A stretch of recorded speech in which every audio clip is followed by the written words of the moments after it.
Now, we'd love to keep you here all day, Cameron, but you mentioned that Mr. Spieth is coming in here later. One of probably your best known pupil. You've worked with a lot of great players around the world. But I just want to know, when you start talking about the golf swing, you obviously have so much passion for it and have so much information to give. When we hear Jordan talking about his golf, sometimes when he's mic'd up out there with Greller, he can get into it as well. So a session between the two of you, is it a battle to get a word in? What's the dynamic like when you're working with Jordan? It's far more of a collaborative conversation that is I tell you what to do and you do it. Yeah. And that's how it is with all elite level players. They know themselves, and that's what makes them elite. Whether they have an understanding that's seen through a video camera, or they just have an understanding of how movement feels to them.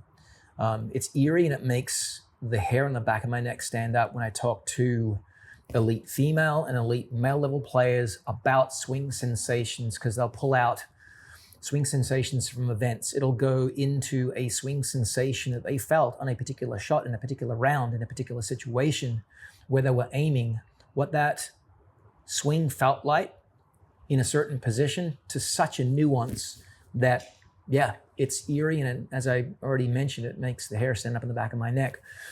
And that's how and why it should be a conversation that's a collaboration versus it being explicitly, I give instructions and you just follow them blindly. Yeah.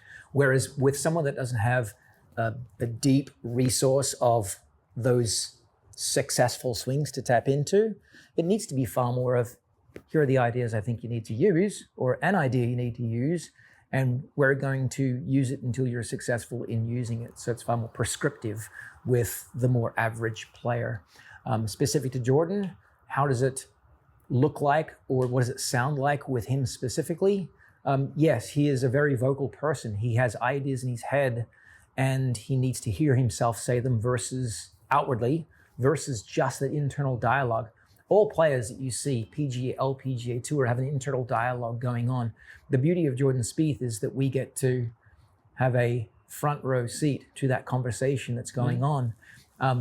Even recreational players have that voice in their head that tells them you can or can't do something, or what you should or shouldn't be doing, right? When you stand in front of me, you're smiling, you know that happens. And Jordan just needs to get it out, and I'm the sounding board for that, just like Michael's the sounding board for that, just like anyone around him will be the sounding board for that, because we know that that's how to bring out the best in him. I mean, it's got to be, if I go to an event and I see you there working with a player, or I see a coach there at a range working with, an elite best in the world player, I always wonder, I'm like, what are you going to say? Are you looking for a specific thing? Are you worried about messing up a Picasso? It's got to be, do you feel the pressure there when it already, to my untrained eye, it looks perfect? How careful do you have to be? How do you draw those lines of when you're working with someone who can already kind of hit all the shots? Yeah, it's a super delicate double-edged sword, I guess you could say. It's you have a person standing in front of you that wants to get the best out of themselves. Yeah. They understand much better than you as a coach what this golf course is going to demand. They know, they have a sense for the current state of their game. So you've got this sometimes conflict between current state and desired state. And they have belief in their ability to bridge those two things immediately. So there's this optimizing desired state. There's this current state. And as a coach, I always come at it from, what does this person want versus what do they need to get the best out of their game for this week? It all comes back down to a conversation. Hey, we could try this, but know this, that 5 swings in or 10 shots in, if this isn't bearing fruit, if this isn't allowing us to tap into what you feel and what we agree that you might need for this event, then we can go back to the current state. And the current state, assuming it's good enough to succeed on any given week, might be what the go with is. Or the go with might be one practice session in, I'm better because of that action plan we did. They're really adaptable. That's going back to the original question you asked, what's the difference between the elite level player versus the recreational player? And I said time. Yeah. if I had to give you a 1A answer to that, the other piece would be adaptability. Yeah, every player that I've ever been around can do something, and they can make that change fairly immediately. And whether that change is usable goes to the attentional piece. How much attention can they apply to movement to get the effect they want while still having enough attention to focus on the impact they're making, the target they're making, to affect the right shot, the desired shot.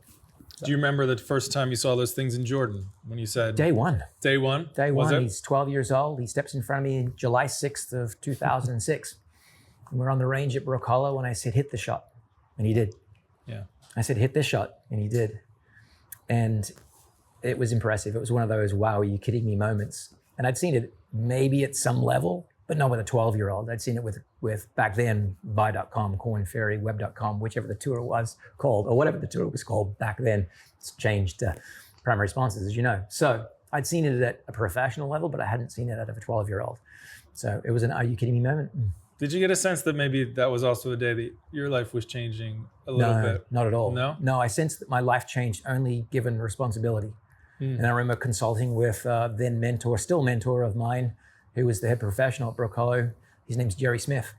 And I said, I'm concerned that I know what this person needs to do, but I'm concerned that he can already do it so well that if we go down this pathway and we go as far as I feel like we need to, it might screw him up.